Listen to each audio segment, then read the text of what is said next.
ஏன்னா, சொர்ண தீபம்ங்கிறது தங்கத்தில விளக்கு போடுறதுன்னு நினைப்பீங்க. ஆனா, இந்த பசும் சாணத்தில தீபம் போடுறது ரொம்ப அபூர்வம்.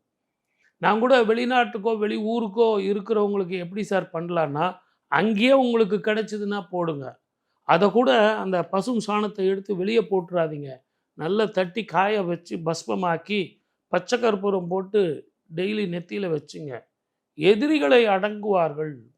மிகப்பெரிய ஔஷதம் பஸ்மம், விபூதி, விபூதி அப்படிப்பட்ட ஒரு விஷயம். ஒரு நாளைக்கு அந்த ஒரு புரோகிராம் உங்களுக்கு நான் பண்ணி தரேன். விபூதினா அது என்னன்னு அர்த்தம் தெரியும்.